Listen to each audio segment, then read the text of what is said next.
Valeria Brown controlled a $50 billion empire, yet all her immense wealth couldn't buy the one thing she desperately craved: a single word from her 5-year-old daughter, Layla. For 2 agonizing years, the little girl had lived in total, impenetrable silence, following a horrific tragedy. Top global specialists had completely failed.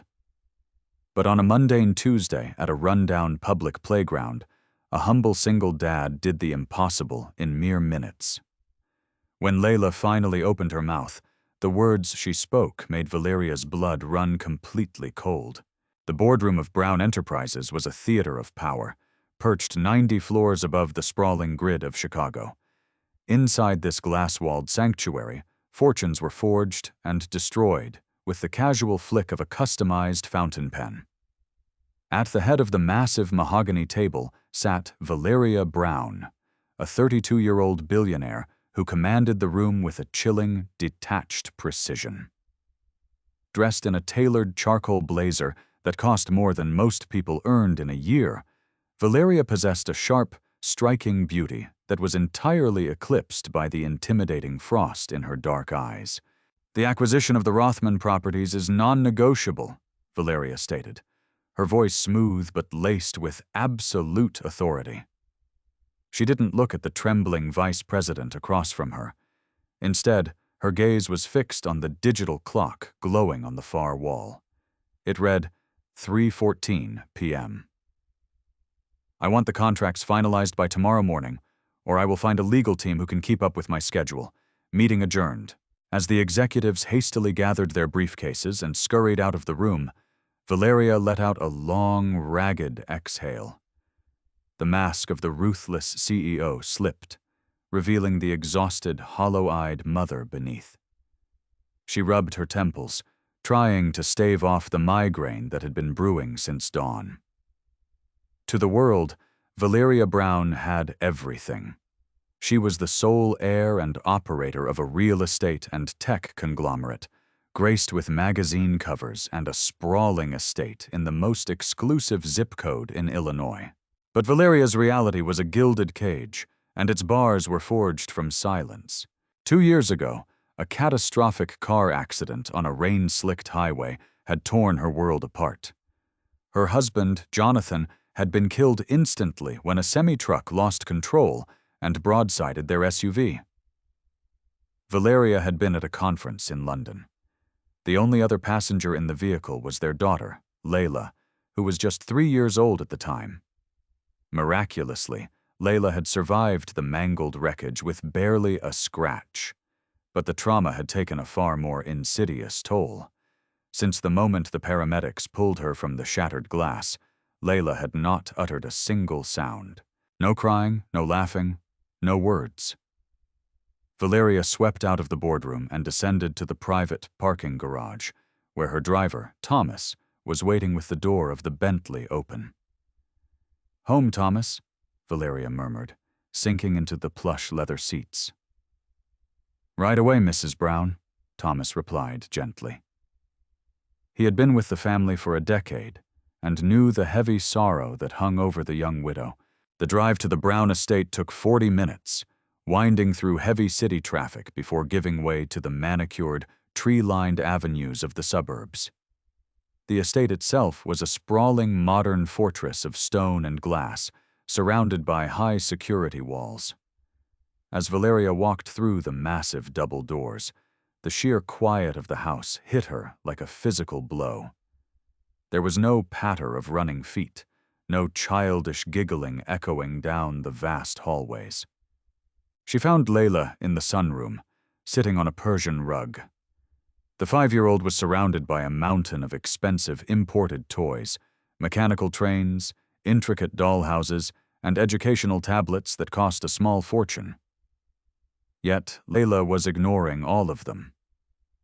She sat perfectly still, holding a simple, unlit blue crayon, staring blankly out the window at the meticulously landscaped gardens. "Hi, my sweet girl," Valeria whispered, her heart fracturing as she dropped to her knees. She reached out, gently stroking Layla's soft, blonde hair. Layla didn't flinch, But she didn't look away from the window either. Her big blue eyes, so much like Jonathan's, were empty, lost in a world Valeria couldn't reach. Over the past 24 months, Valeria had spared no expense. She had flown in top pediatric neurologists from Switzerland, renowned child psychologists from Boston, and elite speech therapists from around the globe. They had subjected Layla to endless tests, scans, and play therapy sessions. The diagnosis was always the same: selective mutism induced by severe PTSD. Physically, her vocal cords were perfectly fine. Psychologically, she had built a fortress of silence to protect herself from the memory of the crash. Dr. Eris said we should try the new neurostimulation therapy, Valeria's assistant, a sharply dressed woman named Claire, said as she stepped into the sunroom, holding an iPad. It's experimental, but the clinic in Geneva has an opening next month. No, Valeria said sharply, turning to glare at Claire. No more doctors. No more sterile clinics and people in white coats treating her like a broken machine. She's terrified of them. But Valeria, you have to try. I said no, Claire. Valeria sighed, her shoulders slumping. She looked back at her daughter. The isolation of their wealth was suffocating. Layla was treated like a fragile porcelain doll by the staff, the nannies, and the doctors. She had no friends. She had no normalcy. Suddenly, a desperate, impulsive idea struck Valeria. She needed to break the cycle. She needed to take Layla out of this sanitized, perfect bubble and put her in the real world. Not an exclusive country club, and not a private indoor play area. A real, chaotic, everyday environment. Cancel my afternoon calls, Valeria said, standing up and grabbing Layla's small, unresisting hand. Where are you going? Claire asked, alarmed. The paparazzi have been tracking your car all week because of the Rothman deal. Then I won't take the Bentley, Valeria replied, a fiery determination replacing her exhaustion. We are going to a public park, a normal one. Get me the keys to the old Volvo. The Elmwood Community Park was located in a middle-class neighborhood on the outskirts of the city, a place where the Brown name meant nothing more than a headline on the financial pages. It was a crisp, golden autumn afternoon. The playground was a riot of faded primary colors, featuring a slightly rusted jungle gym, a set of squeaky swings, and a large sandbox filled with a dozen chaotic, screaming children. Valeria parked the nondescript Volvo down the street. She had disguised herself in a pair of faded denim jeans, a simple beige knit sweater, and large, dark tortoiseshell sunglasses. She tied her dark hair into a messy bun. For the first time in years, she felt entirely invisible. She led Layla by the hand toward the sandbox. Layla moved mechanically, her small feet shuffling through the fallen maple leaves. When they reached the edge of the sand, Valeria gently guided her daughter to sit down near the corner, away from the rowdier kids. Look, Layla, Valeria encouraged softly, handing her a cheap red plastic shovel someone had abandoned. You can build a castle, just like we read about in your books. Layla took the shovel, her expression vacant. She didn't dig. She simply held the plastic handle, staring down at the grains of sand. Valeria sat on a nearby wooden bench, the rough splinters catching on her expensive sweater, though she hardly cared. She watched her daughter with a heavy, aching chest. Around them, the park buzzed with life. Mothers chatted over coffees, toddlers fought over toy trucks, and older kids chased each other around the slide. It was a symphony of ordinary life, and Valeria and Layla were entirely out of tune with it. 15 minutes passed. Valeria was on the verge of giving up and taking Layla back to the silent mansion when a man and a young boy approached the sandbox. The man was tall, with broad shoulders and a rugged, worn-in kind of handsome. He wore a faded flannel shirt, scuffed work boots, and had a dusting of dark stubble across his jaw. His hands were calloused, the hands of a man who worked for a living, not one who typed on a keyboard. He exuded a calm, grounded energy. Clinging to his hand was a boy of about 6, missing a front tooth and practically vibrating with excitement. "All right, Leo," the man said, his voice a deep, soothing baritone that easily cut through the playground noise. "You have exactly 20 minutes before we need to head back to the shop. Play nice and share the trucks."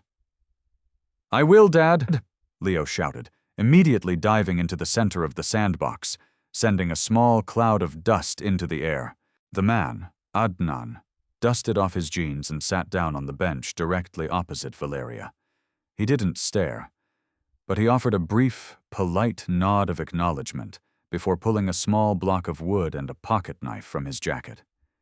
He began to whittle, his movements practiced and rhythmic. Valeria watched him cautiously from behind her dark glasses. She was hardwired to be suspicious of strangers, but Adnan seemed entirely uninterested in her. His attention was split between the wood in his hands and his son in the sand. Down in the sandbox, Leo was busy constructing a massive dirt mountain. He needed more sand, and his enthusiastic scooping brought him closer and closer to the quiet corner where Layla sat, perfectly still, gripping her red shovel. "Hey," Leo chirped, stopping his digging to look at Layla. "I'm making a volcano. You want to help? You have a shovel." Valeria stiffened on the bench. Her maternal instincts flared, ready to sprint forward and intercept. She was used to kids getting frustrated when Layla didn't respond. She was used to the awkward stares of other parents. Layla didn't look up. She kept her eyes glued to the sand, her knuckles turning white around the plastic handle. "Hello?" Leo said, waving a dirty hand in front of Layla's face. "Are you deaf? I asked if you want to build a volcano." Valeria stood up, her heart pounding. "Excuse me," she started, moving toward the sandbox. But Adnan was faster. He hadn't run, but he had moved with surprising speed, kneeling down at the edge of the sandbox right beside his son. "Leo," Adnan said, his tone gentle but firm. "What did we talk about regarding personal space?" "I just asked her to play, Dad," Leo pouted. "She's being rude." "She isn't being rude, buddy," Adnan said calmly, looking at Layla with a soft, analytical gaze. He didn't look at her with the tragic pity that the doctors used. He looked at her as if she were a complicated puzzle that simply required a different approach. "Sometimes people don't want to talk, and that's okay. Words aren't the only way to say things." Valeria paused, hovering awkwardly a few feet away. She expected the man to apologize to her, to drag his kid away in embarrassment. Instead, Adnan stayed kneeling in the sand. He closed his pocket knife and put it away. From his deep flannel pocket, he withdrew the object he had been whittling. It wasn't just a block of wood. It was a beautifully intricate, stylized carving of a bird. Its wings were swept back, and the wood had been polished smooth by the oils of his hands. Adnan didn't try to force Layla to make eye contact. Instead, he gently placed the wooden bird in the sand, directly in Layla's line of sight, about a foot away from her knees. "My son is a bit loud," Adnan said, speaking to the air rather than directly to Layla, removing all pressure from the interaction. "He likes volcanoes. I prefer quiet things, like birds. They don't have to talk to be understood. They just fly." Valeria stood frozen. Her breath hitched in her throat. She wanted to intervene, to tell this stranger to back off, that her daughter was severely traumatized and couldn't handle interaction. But something stopped her. For the first time in 24 months, Layla's fingers loosened around the red plastic shovel. The playground around them seemed to mute, the screams of the children and the distant hum of traffic fading into a vacuum.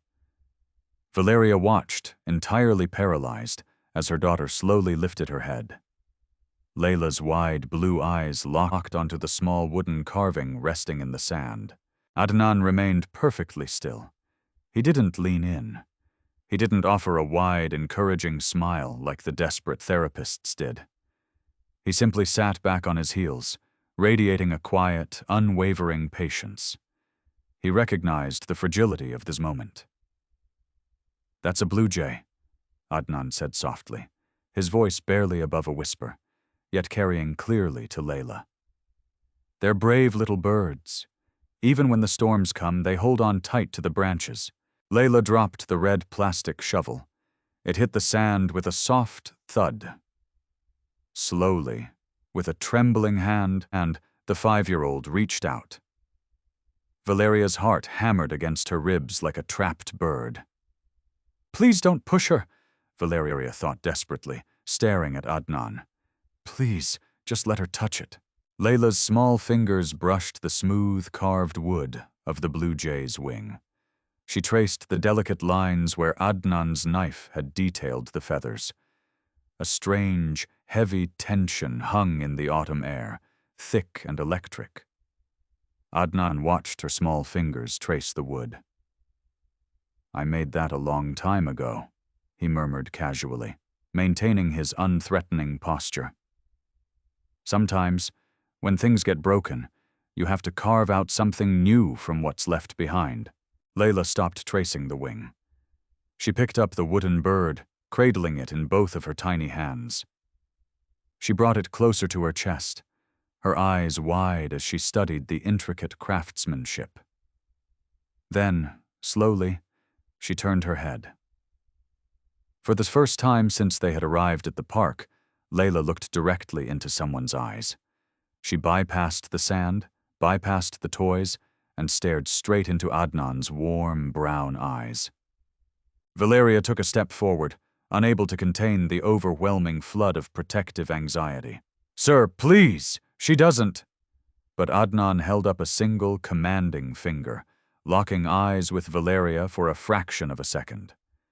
The intensity in his gaze silenced the billionaire CEO instantly. It was a look that demanded absolute stillness. Valeria clamped her mouth shut, her fingernails biting into her palms. Layla was breathing slightly heavier now. Her chest rose and fell beneath her expensive designer jacket. She looked from the bird in her hands, up to Adnan's face, and then down to the bird again. Adnan smiled gently. "Do you like him?"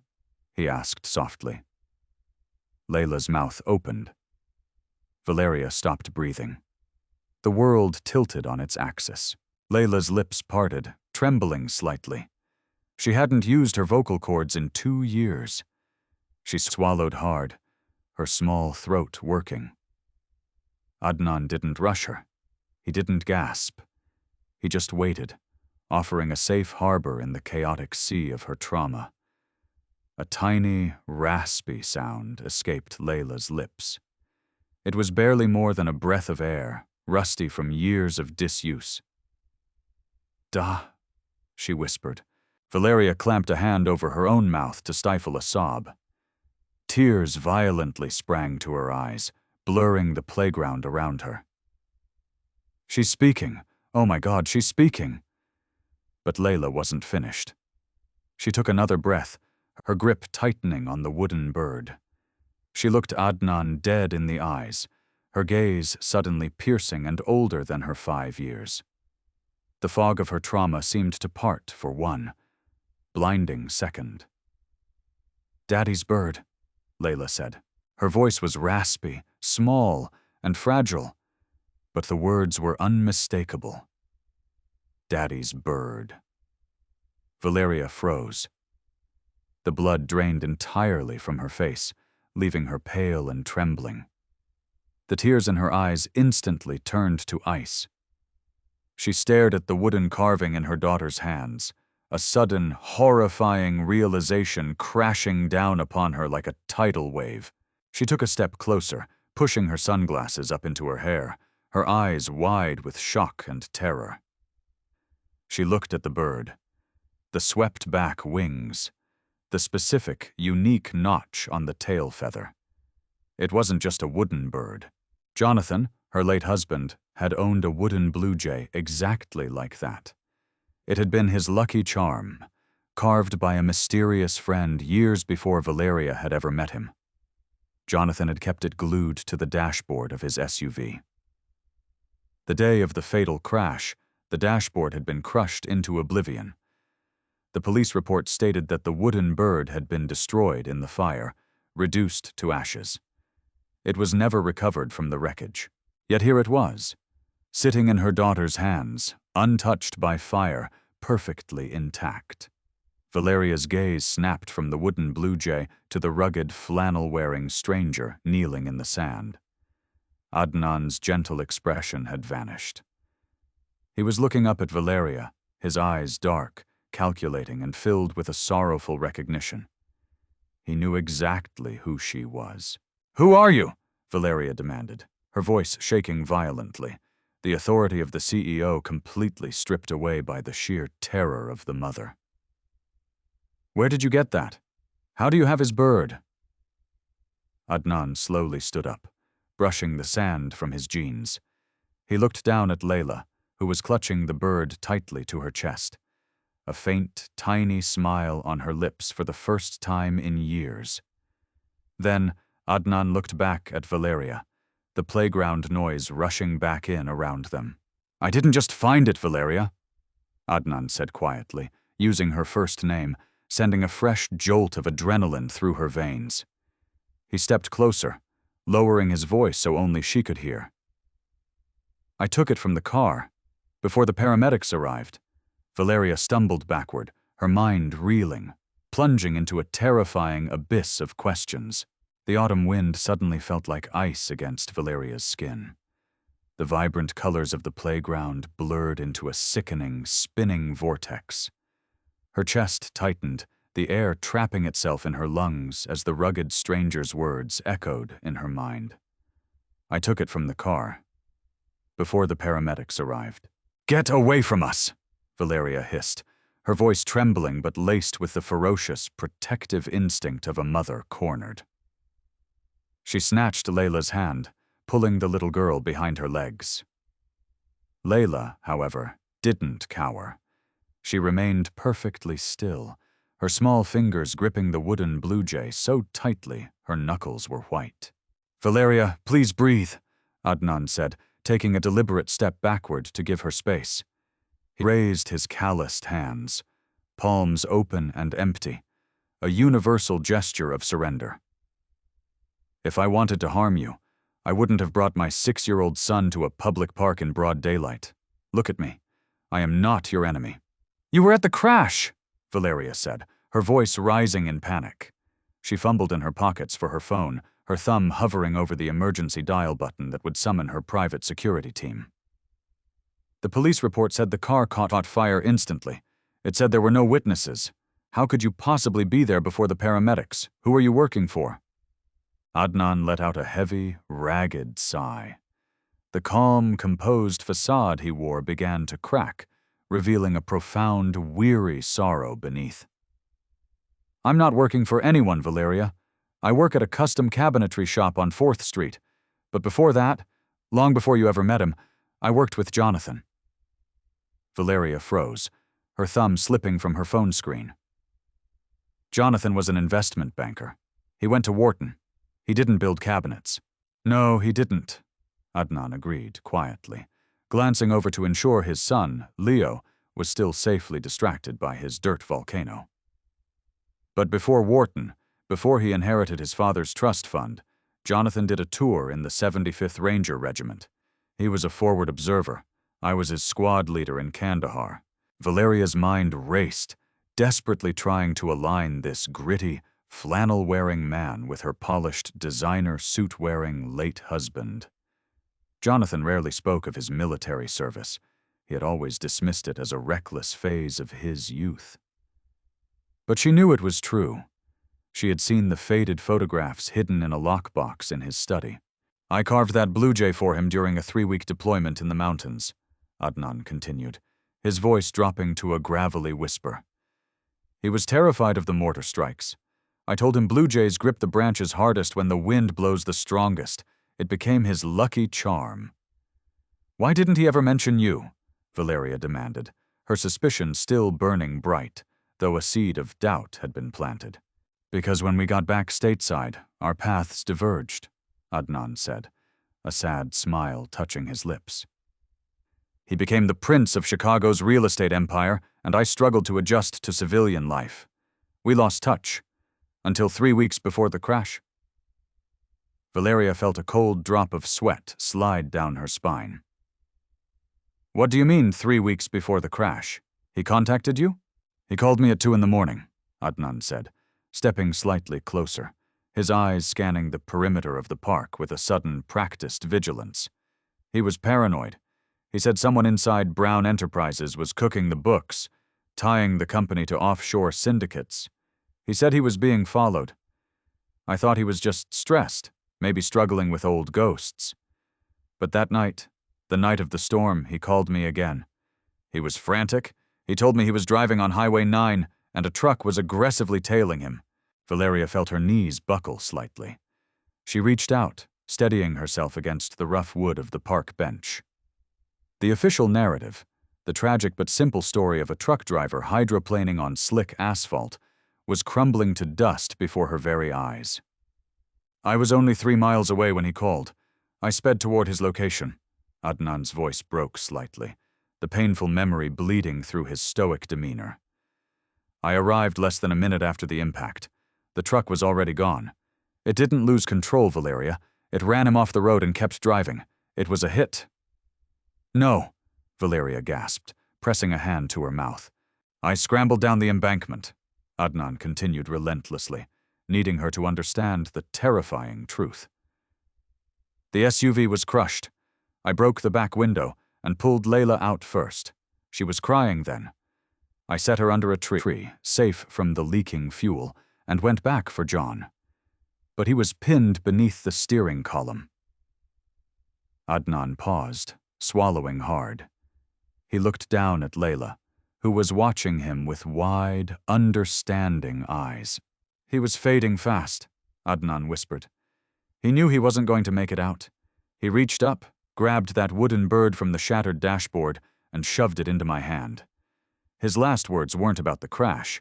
He said, "They're going to come for Valeria next, the Rothman deal. Stop them." Then, the engine caught fire. I had to grab Layla and run back up the hill before it exploded. "If you were there," Valeria cried, hot tears finally spilling over her lashes. "Why didn't you stay? Why didn't you tell the police?" "Because the police chief was one of the names Jonathan told me to look out for," Adnan said grimly. "If I had stayed, if they knew I had seen the truck leave, Layla and I would have been killed too. I had to disappear. I've spent the last 2 years investigating the Rothman properties, trying to figure out what Jonathan died for. And I've been watching you, waiting for a moment when you weren't surrounded by Brown security guards who might be on the syndicate's payroll." Valeria felt the world tilt. The vice president she had reprimanded just hours ago regarding the Rothman acquisition. The relentless push from her board to finalize the paperwork. It all clicked into a horrifying, brilliant picture. Suddenly, a small, warm hand tugged at Valeria's jeans. She looked down. Layla was holding up the wooden Blue Jay. Her blue eyes were clear, completely devoid of the glassy, vacant stare she had worn for 2 years. "Mommy," Layla whispered, her voice like fragile glass breaking the silence. "He saved me." Valeria did not go back to the sprawling Brown estate. The towering stone walls that she had once considered a fortress suddenly felt like a perfectly designed trap. Instead, she drove the nondescript Volvo toward the industrial district of the city, her knuckles white on the steering wheel. Adnan followed closely behind in his battered Ford pickup truck, his son, Leo, riding shotgun. Valeria's mind was a frantic, strategic war room. The grief of losing her husband was being rapidly replaced by a cold, calculating fury. She pulled up to a massive, half-finished commercial warehouse owned by a shell company she had acquired years ago.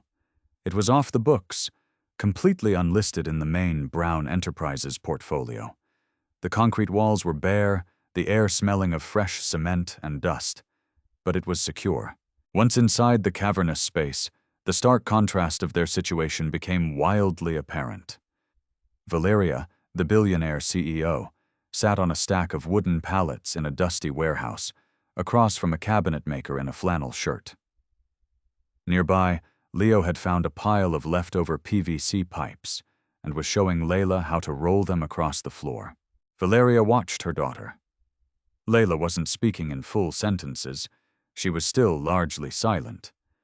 But the impenetrable wall was gone. When Leo handed her a pipe, Layla whispered, "Thank you," her voice raspy but present. It was a miracle wrapped inside a nightmare. "Tell me everything," Valeria commanded, turning her sharp, dark eyes to Adnan. The vulnerability she had shown at the park was gone, replaced by the ruthless executive who had built a $50 billion empire.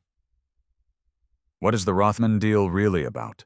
Adnan pulled a thick, battered leather journal from his jacket pocket and tossed it onto the pallet between them.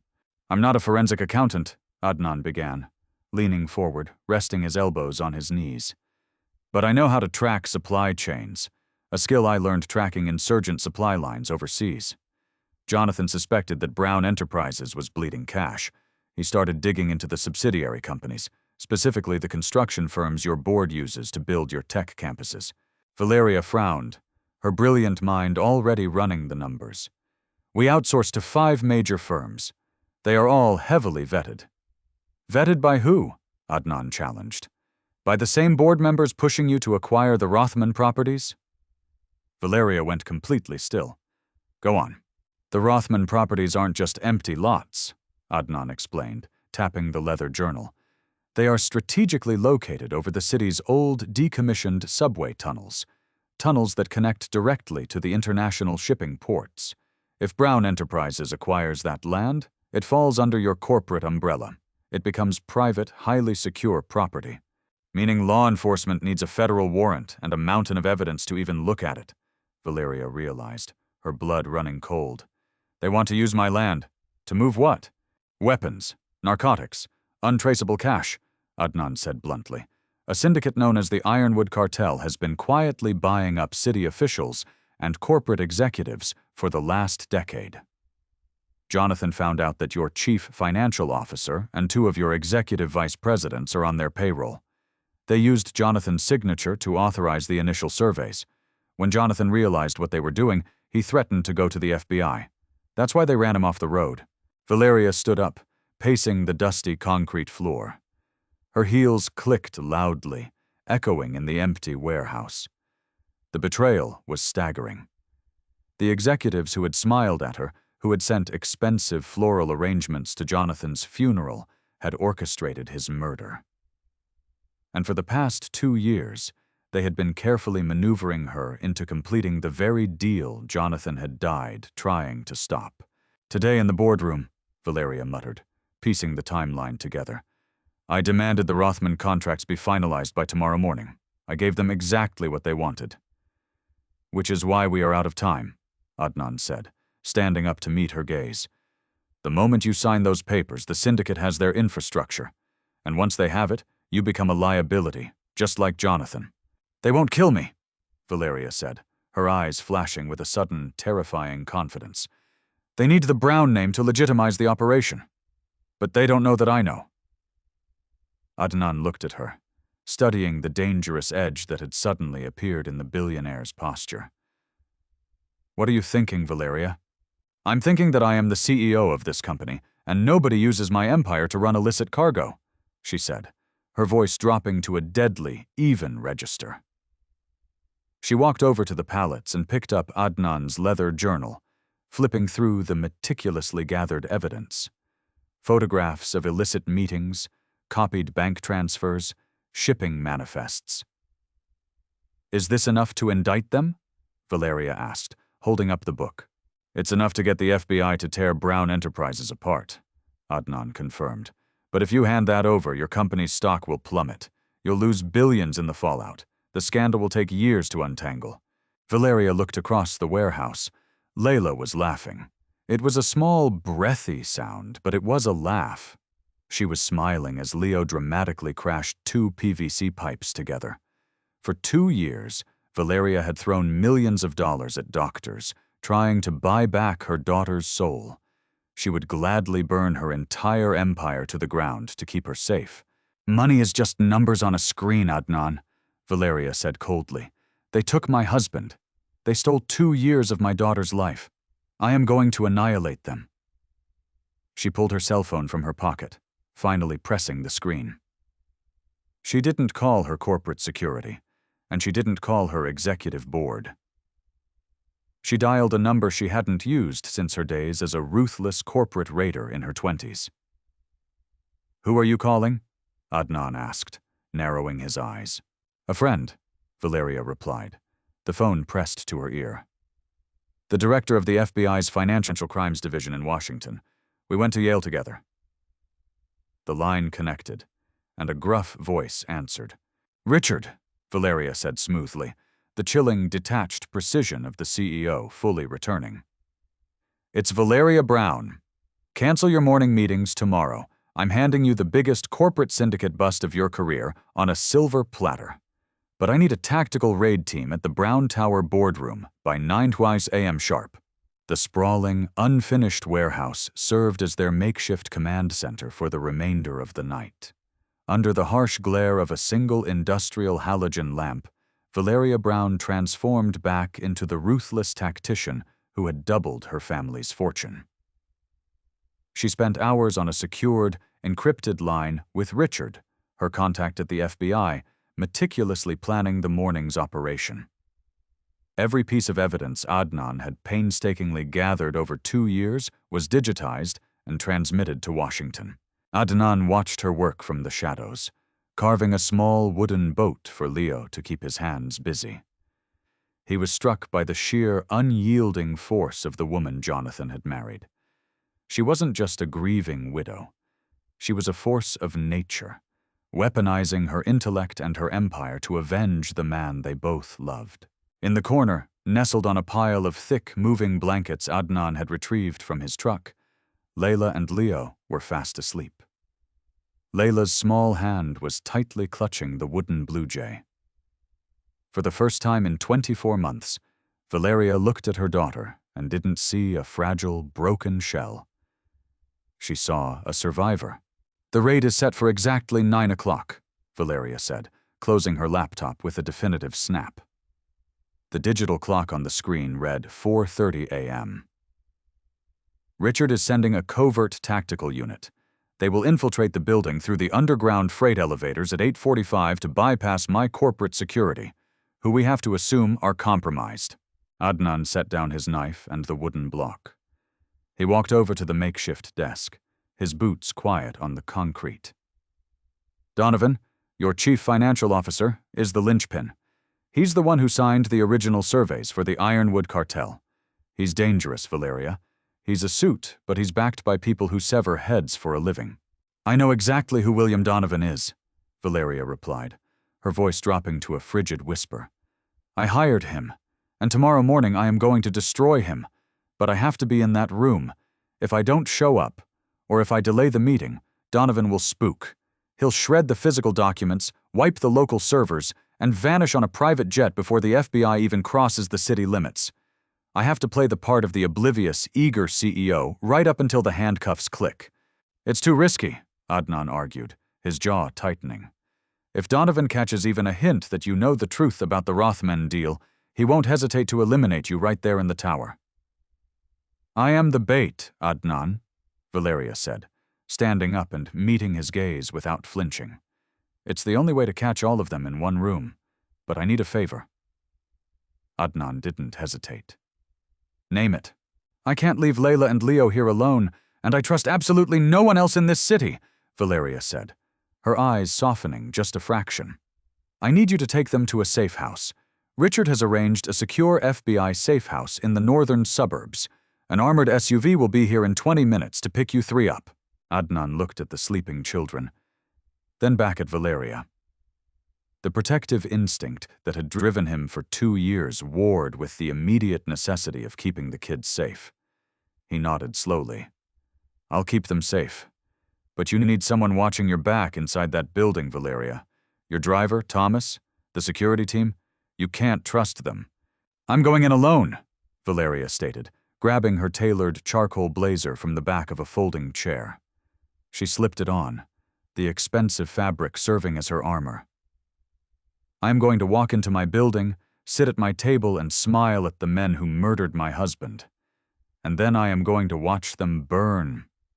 By 7 a.m., the armored FBI vehicle had collected Adnan and the children. The goodbye between Valeria and Layla had been brief, but earth-shattering. "I'll be right back, my sweet girl," Valeria whispered, kissing Layla's forehead. Layla had looked up, her blue eyes clear. "Okay, Mommy, catch the bad men." Those 6 words fueled Valeria with a lethal adrenaline.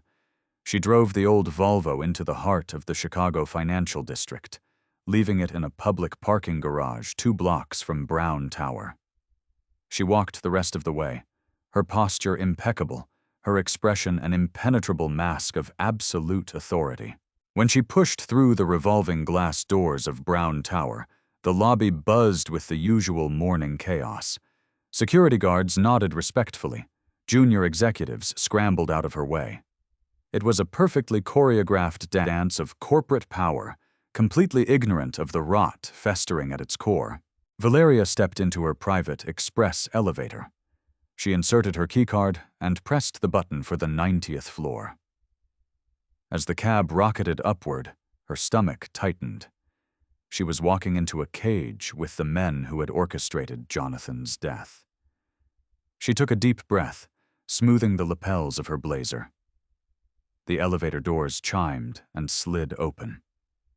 It was 8:50 a.m. The boardroom was bathed in the harsh, golden light of the morning sun, piercing through the floor-to-ceiling windows. The sprawling metropolis of Chicago stretched out below, ignorant of the war about to be waged in the clouds. Sitting at the far end of the massive mahogany table was William Donovan, the chief financial officer. He was a silver-haired man in his late 50s, wearing a bespoke navy suit that cost a small fortune. Beside him sat Preston, the executive vice president of acquisitions. They were sipping espresso, looking remarkably relaxed for men heavily embedded in a transnational criminal syndicate. "Ah, Valeria," Donovan said, his smile perfectly practiced as she entered the room. He stood up, buttoning his jacket in a display of feigned respect. "We were beginning to worry. It's not like you to cut it this close to the wire." "Traffic was unbearable," Valeria lied smoothly, her voice completely devoid of the rage boiling in her veins. She walked to the head of the table and set her sleek leather portfolio down. She did not sit. "But I am here. And I assume the paperwork for the Rothman properties is ready for my signature?" "Everything is finalized," Preston chimed in eagerly, sliding a thick, leather-bound folder across the polished mahogany. "Once you sign these, the wire transfers are automated. The land will officially belong to Brown Enterprises by noon. It's a historic day for the company." Valeria looked down at the folder. Inside those pages lay the infrastructure for a cartel. Inside those pages was the motive for a murder. She glanced at the digital clock on the wall.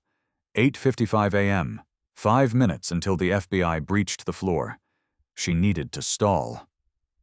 "Before I sign this," Valeria said, slowly opening the folder and feigning a meticulous examination of the cover page, "I want to review the liability clauses regarding the subterranean infrastructure." Donovan's practiced smile faltered for a fraction of a second. "The subterranean infrastructure?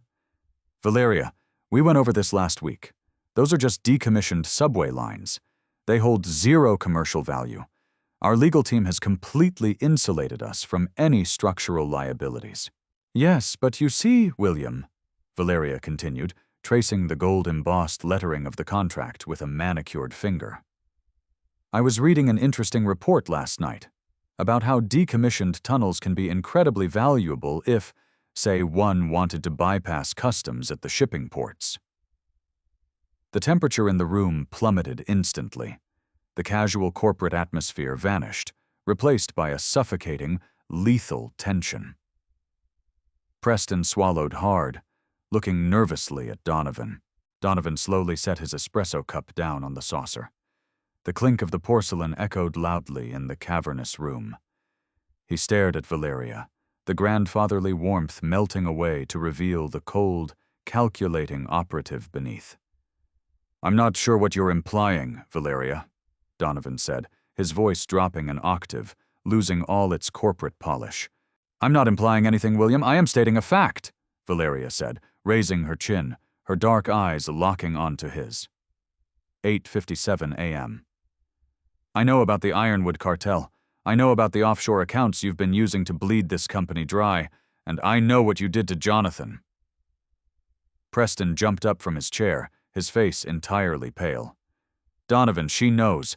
I told you this was a mistake." "Shut up, Preston!" Donovan barked, not breaking eye contact with Valeria.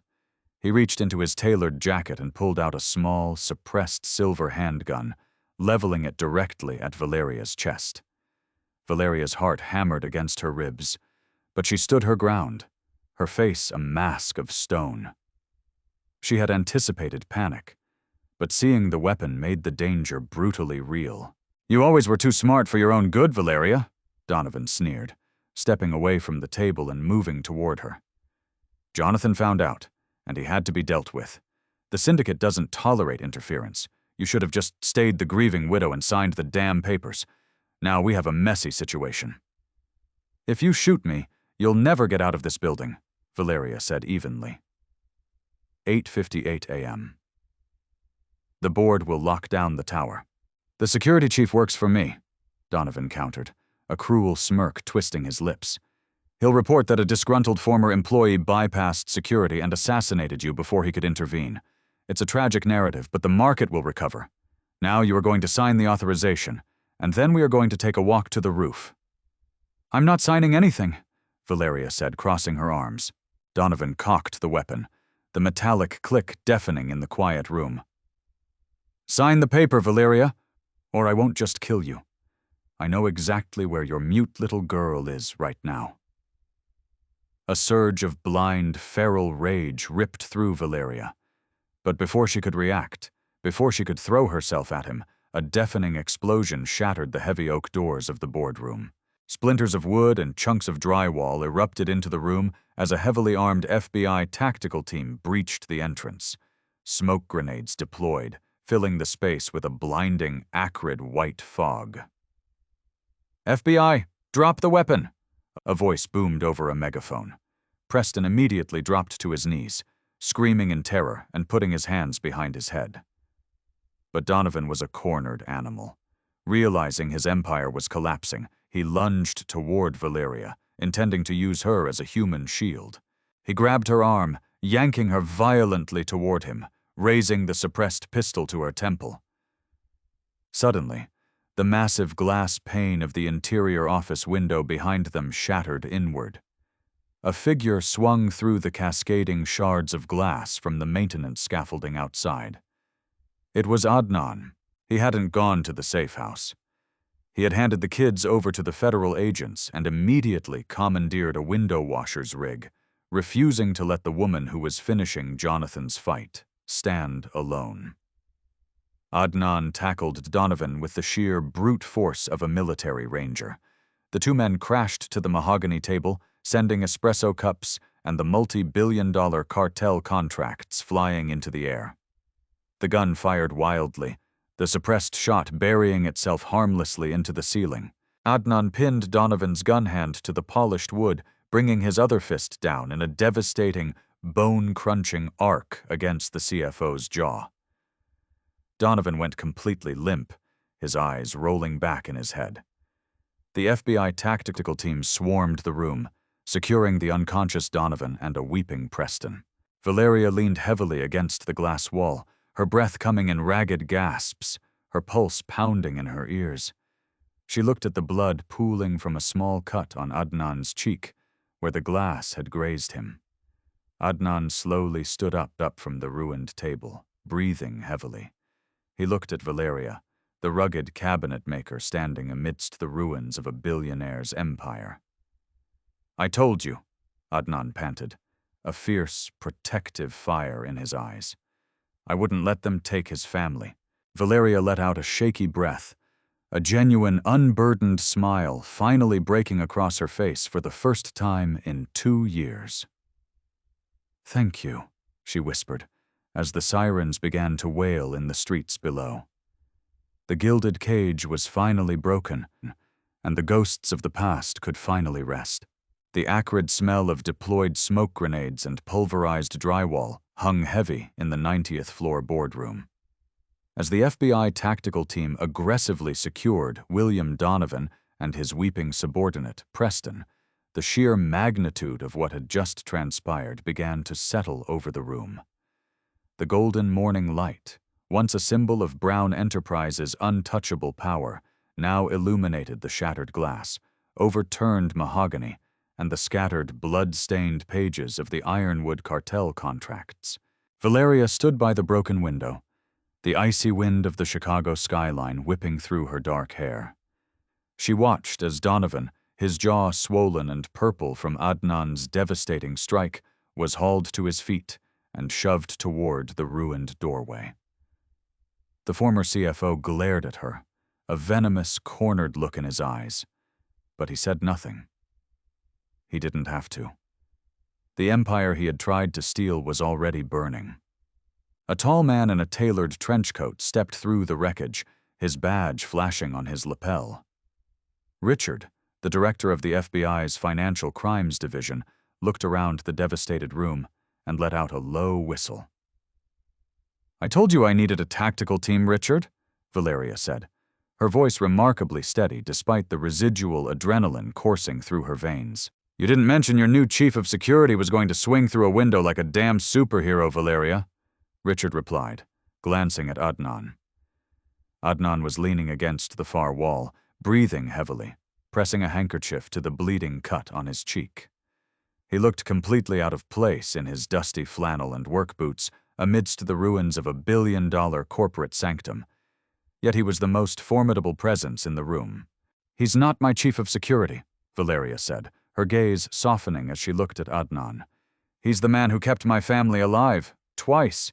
Richard nodded grimly, stepping closer to Valeria.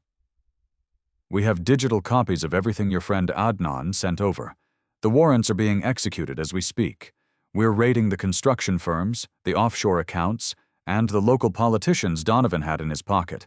It's a complete sweep. But you need to understand what happens next, Valeria. When the SEC gets wind of this, Brown stock is going to freefall.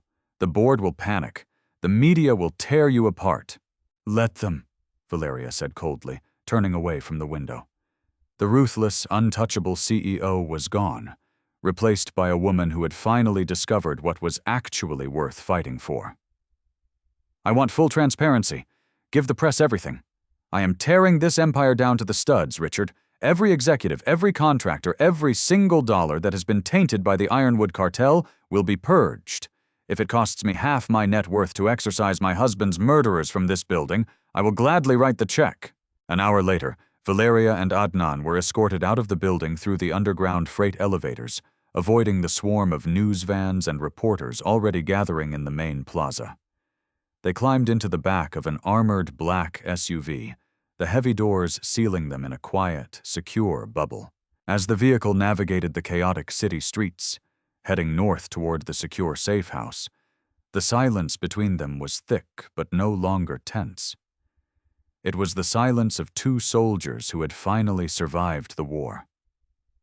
"You should have stayed with the kids," Valeria said softly, looking at the bandage the paramedics had applied to Adnan's cheek. "I made a promise to Jonathan in that ravine," Adnan replied, his voice rough, staring out the tinted window at the passing city. "I promised him I would stop them. I couldn't sit in a safe house while you faced down the barrel of Donovan's gun." He paused, shifting his gaze to meet hers. "Besides, Layla told me to go help her mother. You try saying no to that kid." A breathless, watery laugh escaped Valeria's lips, tears finally spilling over her eyelashes. The emotional dam she had maintained for 2 years completely shattered. She covered her face with her hands, her shoulders shaking as she wept. It wasn't the agonizing, hollow grief she had carried since the crash. It was a profound, overwhelming release. The ghosts had been vanquished. Adnan didn't offer empty platitudes. He simply reached across the leather seat and placed his large, calloused hand over hers. His grip was grounding, an anchor in the storm of her relief. When the SUV finally pulled up to the secluded, heavily guarded cabin in the northern suburbs, Valeria was out of the door before the vehicle had even come to a complete stop. She ran up the wooden steps of the porch. The front door swung open, and a tiny figure in a designer jacket barreled out. "Mommy!" Layla cried out. The word was loud, clear, and ringing with absolute desperation. Valeria dropped to her knees on the hard wooden deck, catching her daughter as Layla collided with her chest. The 5-year-old wrapped her arms fiercely around Valeria's neck, burying her face in her mother's shoulder. "I'm here, my sweet girl," Valeria sobbed, rocking Layla back and forth, pressing frantic kisses into her blonde hair. "I'm right here. The bad men are gone. They are never, ever going to hurt us again." Adnan stepped out of the SUV, watching the reunion with a quiet, heavy heart. He felt a small hand tug on his flannel shirt. Leo was standing beside him, looking up with wide brown eyes. "Did you get the bad guys, Dad?" Leo asked. Adnan smiled, crouching down to pull his son into a tight embrace. "We did, buddy. We got them all." Later that evening, after the children had fallen asleep in the guest room, Valeria and Adnan sat on the back porch of the cabin. The night air was crisp, the sky littered with stars unpolluted by the city lights. Valeria held a mug of hot tea, her expensive blazer discarded in favor of a soft, oversized sweater.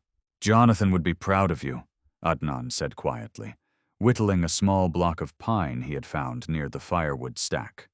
"He always said you were the smartest person in any room. He just hated the people you had to share those rooms with."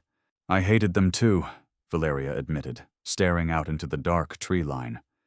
"I just didn't realize how much until today. I spent 2 years trying to fix Layla with money and specialists, because that's how Brown Enterprises solves problems. I threw resources at her trauma instead of actually sitting in the sand with her." She turned to look at Adnan. "You gave me my daughter back. I don't even know how to begin to repay that." Adnan stopped whittling. He looked at the knife in his hand, then at the billionaire sitting across from him. "You don't owe me anything, Valeria. When I pulled Layla from that wreck, I couldn't save Jonathan. I've carried that failure every single day. Seeing her speak today, seeing her smile, it healed something broken in me too. We're even." Valeria smiled softly, shaking her head. "No, Adnan. We are just getting started." 6 months later, the spring sun was shining brightly over Chicago, washing away the bitter remnants of the long winter. The fallout from the boardroom raid had been catastrophic for the financial markets, exactly as Richard had predicted. The revelation that the Ironwood cartel had infiltrated one of the largest real estate empires in the country dominated the news cycle for weeks. Brown Enterprises' stock plummeted by 40%. Federal prosecutors indicted William Donovan, Preston, and a dozen other corrupt officials and contractors. But Valeria had not hidden behind PR teams or corporate lawyers. She stood at the podium in front of the world, answering every question, handing over every ledger. She fired half her executive board. She dismantled the subsidiary companies. She bled her own empire dry to cut out the infection. The market eventually stabilized, recognizing a new, unbreakable foundation being poured by a CEO who operated with absolute, terrifying integrity. Brown Enterprises was smaller now, but it was clean. And more importantly, Valeria no longer lived in the 90th floor glass cage. It was a Tuesday afternoon, 3:15 p.m. Valeria parked her modest Volvo, she had permanently sold the Bentley, at the edge of the newly christened Jonathan Brown Memorial Park. It was located in the exact same middle-class neighborhood where she had first met Adnan, built on a sprawling plot of land Valeria had purchased personally. She stepped out of the car, wearing comfortable jeans, a simple white blouse, and a pair of canvas sneakers. The heavy, dark circles under her eyes were gone. She breathed in the warm spring air, listening to the cacophony of children's laughter echoing across the green lawns. She walked toward the center of the park, where a massive, custom-built wooden playground structure stood. It wasn't made of cheap plastic and rusted metal. It was a masterpiece of craftsmanship, featuring intricate wooden towers, rope bridges, and smoothly sanded slides. At the base of the main tower, Adnan Ross was kneeling in the dirt, tightening a bolt on a heavy wooden swing. He was wearing his usual faded flannel, his sleeves rolled up to reveal his muscular, scarred forearms. His custom cabinetry business had expanded rapidly in the last 6 months, entirely funded by a mysterious, ironclad anonymous investor who refused to take a percentage of the profits. "You missed a spot," Valeria teased gently as she approached. Adnan looked up, a warm, genuine smile breaking across his rugged features. He wiped his hands on his jeans and stood up, leaning against the wooden frame. "You're early today, boss. Did you fire another vice president?" "No. Just realized that the quarterly projections weren't nearly as interesting as the sunshine," Valeria laughed, stepping closer to him. The easy, comfortable banter between them had grown over the months, evolving from trauma-bonded survivors into something deep, resilient, and undeniably romantic. "Mom!"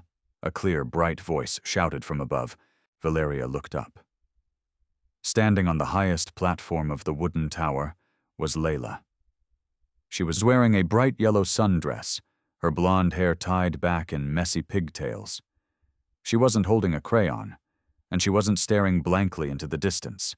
She was vibrating with life. "Look at me! I'm the captain of the ship!" Layla yelled, waving enthusiastically. "I see you, Captain," Valeria called back, her heart swelling with an emotion so powerful it threatened to knock her over. "Just watch out for the pirates!" Right on cue, Leo popped up from a lower level of the playground, wielding a cardboard tube like a sword. "Arrgh! Hand over the treasure!" he bellowed, charging up the wooden ramp toward Layla. Layla shrieked with delight, scrambling down the slide to evade him. The sound of her laughter was a melody Valeria had feared she would never hear again. It was loud, chaotic, and utterly perfect. Valeria leaned against the wooden post next to Adnan, their shoulders brushing. "She talked the entire ride over here," Valeria murmured, never taking her eyes off her daughter. "She told me all about the bugs she found in the garden, and how Leo said he could eat a worm, but she told him that was gross." Adnan chuckled, his deep baritone vibrating in the warm air.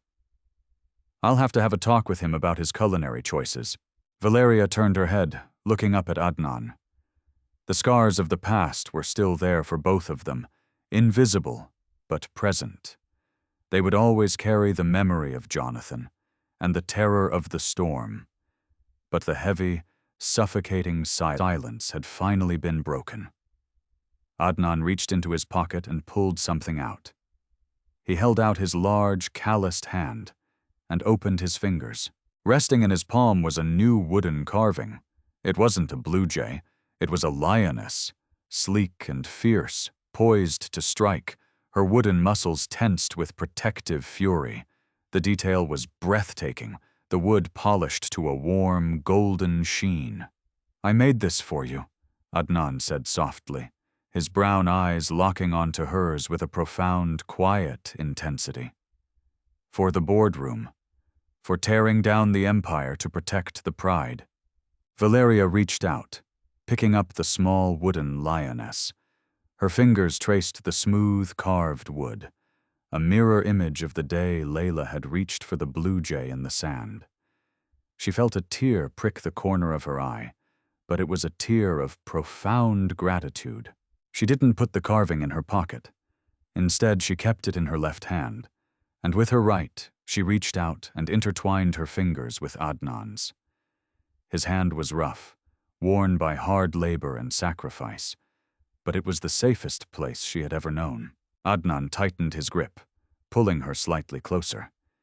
They stood together in the golden afternoon light, watching their children chase each other across the green grass. The gilded cage was entirely gone, replaced by the chaotic, beautiful, and hard-won reality of a new life. And as Layla's laughter echoed through the trees, soaring higher than any boardroom in the city, Valeria finally knew that the silence was broken forever. How could this stranger have been at the scene of the fatal crash before the paramedics? Why did he have Jonathan's lucky charm, and what really happened on that rain-slicked highway 2 years ago? Valeria thought the nightmare was over, but the truth is far more dangerous than she could ever imagine. If you want to uncover the shocking secrets behind Jonathan's accident and find out who Adnan really is, make sure to like this video, share it with your friends, and subscribe to the channel.